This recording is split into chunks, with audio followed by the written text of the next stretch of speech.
Delhi is gearing up for high-stakes talks with Moscow this Friday when Russian leader Vladimir Putin meets with Prime Minister Narendra Modi in the Indian capital. የሩሲያው ፕሬዝዳንት ቭላዲሚር ፑቲን የህንድ ጉዞ የምዕራቡና የደቡብ ጥምረትን ፖለቲካዊ ዳሳሊያም ሚዛን ሊያስጠብቅ የሚችል ነው እየተባለለት ይገኛል። ከወታደራዊ ቴክኖሎጂዎች እስከ መሰረተ ልማት፣ የባህር የብስ የአየርና የህዋ ጉዳዮችን ፑቲን ከህንዱ ናሬንድራ ሞዲ ጋር ይመክሩባቸዋል ተብሎም ይጠበቃል። የፈረንሳዩ ፕሬዝዳንት ኢማኑኤል ማክሮን በቻይና ጉዟቸው በሩሲያ ዩክሬን ጦርነት ላይ መምከራቸው እንዲሁም ጉዟቸው ለ3 ቀናት መሆኑ ፑቲን ወደ ደልሂ ብቅ ሲሉም ምዕራቡ ምን እያሰበ ነው፣ ምስራቁስ ቢሆን እንደ ቻይና አይነቱ ግንዛቤው ከትላንቱ ዛሬ የተለየ ነው ወይ የሚለውን በዛው የማየት እድል ተደርጎ ይወሰድላቸዋል። የሰሜን ትብብር ግሎባል ኖርዝ የቱጃሮች ጥምረት የሰሜን ደቡብ ያደጉትና በማደግ ላይ ያሉትን የሚያሳስረው ወገን እንዲሁም የደቡብ ውግንናን ታዳጊ ለታዳጊ ሀገራት የሚያሳስረውን ጥምረት ሁሉ ክሬምሊን ታሳቢ የሚያደርግበት ግዙፍ የቭላዲሚር ፑቲን ጉዞም እየተባለለት ይገኛል። ባጭሩ ምዕራቡ ምን እያሰበ ነው፣ ምስራቅ ውስጥ ፖለቲካዊ አተነፋፈሱ ወዴት ያዳላል፣ መካከለኛ ሀያላኑስ ወታደራዊና ፖለቲካዊ ቁመናቸው ምን ላይ ነው የሚለውን ግራ ቀኝ ለመዳሰስ ሞስኮ የህንዱን ጉዞ ትጠቀምበታለች የሚል መረጃ በስፋት እየወጣ ይገኛል። ዓለማችን በብዙ ጉዳዮች ላይ ውጥረት ውስጥ ባለችበት ሰዓት ወደ ውስብስብ የኤዥያ ቀጠና ብቅ ማለት ለዛውም የሩሲያው ፕሬዝዳንት ቭላዲሚር ፑቲን መሆናቸው በዛ ላይ ከአሜሪካ ጋር ጸብ ውስጥ ልትገባ ነው ወይስ ላትገባ ነው በሚል በውዝግብ የፖለቲካ መንገድ ወደምትገኘው ኒው ዴልሂ ጉዞ መሆኑ ደግሞ ዓለም አቀፋዊ ይዘቱም ከፍ ያለ ሆኗል። ፑቲን የአሁኑን ጨምሮ ወደ ህንድ ሲያቀኑ 10ኛቸው ሆኖ ተመዝግበዋል።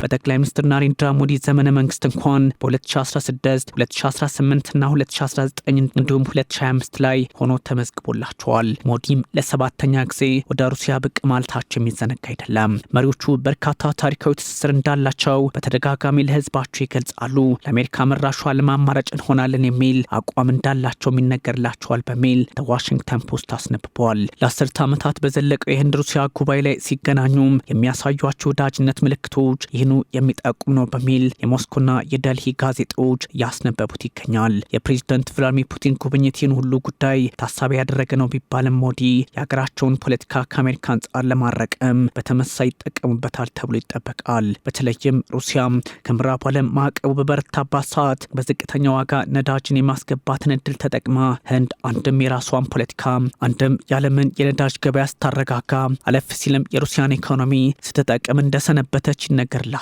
በወቀሳም በምስጋና መሃል ሆና የዘለቀችው ኒው ዴልሂ ፑቲንን ማስተናገዷ ደግሞ ፖለቲካዊ አንደምታው ከትላንቱ ዛሬ የበለጠና ብርታቱ የጎላ ሆኖ ተመዝግቦላታል። ላለፉት 4 ዓመታት የዋሽንግተን ጫና ተቋቁማ እዚህ ላይ የደረሰችው ህንድ ፑቲን ጋር የሚኖራት ወታደራዊ ውይይት ሳይቀር ለምዕራቡ ዓለም እንደ ስጋት የሚቆጠር ሆኖ ተመዝግቧል። የህንድ ሩሲያ ግንኙነት በጠንካራ መሰረት ላይ የቆመ እንጂ በምዕራቡ ዓለም ነፋስ የሚናድ አይደለም በሚል ክሬምሊን ይገልጸዋል። ህንድ ስልታዊ ሉዓላዊነትን ለማስከበር እንጂ እንደሚባለው ወደ ምዕራቡ ዓለም ያዳላ አሊያም ያዘመመ ፖለቲካ አልከተልም በሚል አቋሟ የምትታወቅ አገር ሆናለች። ይህ ደግሞ ግራ ቀኙን የማየት ፖለቲካ ወይም አጥር ላይ ቆሞ ማማተርን እንጂ ከአንድ ወገን ጋር መለጠፍን አያሳይም በሚል የናሬንድራ ሞዲ መንግስት ምዕራቡን ሲሞግት ሰንብቷል። አሜሪካ በማዕቀብ ድንጋጌዋ ሲኤኤ ቲኤስኤ ህንድን ጫና ውስጥ ለማስገባት ብትሞክርም የናሬንድራ ሞዲ መንግስት ኤስ-400 የአየር መከላከያ ስርዓትን ከሩሲያ ለመግዛት ስምምነት ላይ መድረሱ በተለያዩ የፖለቲካ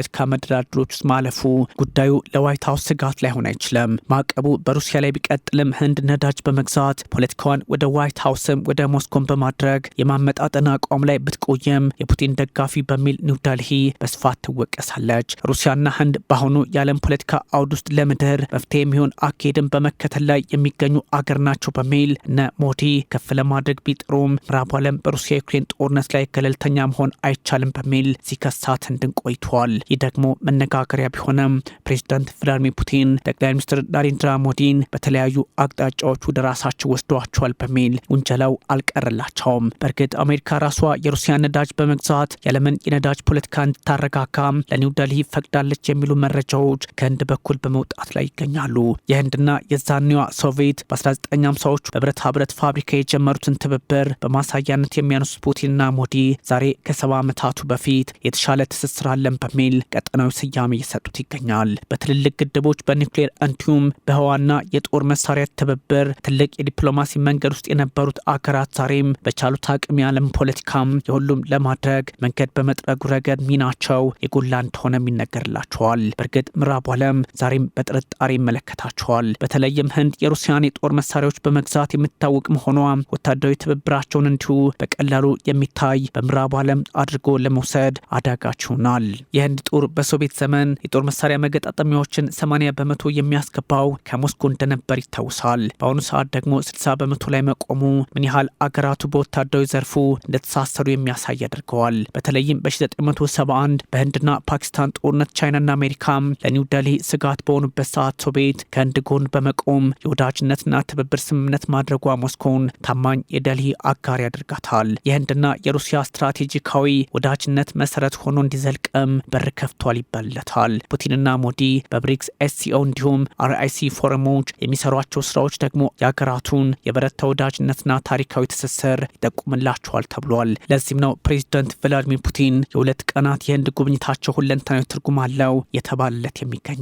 በ23ኛው የሩሲያ ህንድ ጉባኤ ላይ ለመሳተፍ ወደ ህንድ ያቀኑት ፑቲን የኒው ዴልሂንና የሞስኮን ወዳጅነት ከትላንቱ ዛሬ ሊያበረቱት እንደሚችሉ ማሳያ አድርገው የመዘገቡት ይገኛል። ፑቲን በ2022 ወደ ዩክሬን ጦር ካዘመቱ ወዲህ ለመጀመሪያ ጊዜ ወደ ህንድ ሲያቀኑም ነው ተብሎላቸዋል። ምንም እንኳን የዓለም ፖለቲካ በምዕራቡ ዓለም አማካኝነት ፑቲንን ወደ ማግለል ነው ቢባልም እሳቸው ግን ከሰሜን ኮሪያ እስከ ቻይና ከህንድ እስከ ቀድሞዎቹ ታማኝ የሩሲያ ወዳጅ ሶቪየቶች ከጉብኝትና ከወታደራዊ እንዲሁም ፖለቲካዊ ትብብር ያገዳቸው አንዳች አይደለም። የኤስዩ 57 አደገኛ ተዋጊ ጀቶች እንደዚሁም ደግሞ የኤስ 400 የአየር መከላከያ ስርዓቶች ወደ ህንድ መግባት፣ ኤስ 500 ትብብር ውይይት፣ ኤስዩ 30 ኤምኬአይ አውሮፕላን በጋራ የማምረት ውጥን፣ ቲ90 ታንኮችና ረቂቅ የሚሳይል ቴክኖሎጂዎችን ታሳቢ ያደረገው ውይይት የሚኖራቸውም ይሆናል። በ2028.1 ቢሊዮን ዶላር የነበረው የሀገራቱ የሁለትዮሽ የንግድ ልውውጥ በ2025 ከመጋቢት ድረስ እንኳን 68.72 ቢሊዮን ዶላር መድረሱ ይህኑ ትብብራቸውን እያደገ የመሄድ ጉዳይ የሚጠቁም ያደርገዋል። ፑቲን አንድም በወታደራዊ አንድም በንግግር ዶንባስን ነጻ እናውጣታለን ባሉበት አጋጣሚ ወደ ህንድ ጉዞ ማድረጋቸው ደግሞ ሁኔታው ዓለም አቀፋዊ ትርጉም እንዲሰጠው ያደርገዋል። ታዲያ ፕሬዚዳንት ቭላዲሚር ፑቲን በዚህ አጋጣሚ ፖለቲካዊ ስራቸውን ይሰራሉ ተብሎ ቢታሰብም የህንዱ ጠቅላይ ሚኒስትር ናሬንድራ ሞዲ ፖለቲካዊ ቅርቃር ውስጥ የመግባታቸውን አጋጣሚ ፈጥረዋል በሚል ስጋቶች እንደዚሁ አሁን በዛው አካባቢ እየወጣ ይገኛል። ምክንያቱም ከአሜሪካ ፖለቲካ ጋር ተሳስሮ መቀጠልንም የሚጠይቅ በመሆኑ እየተባለ ይገኛል።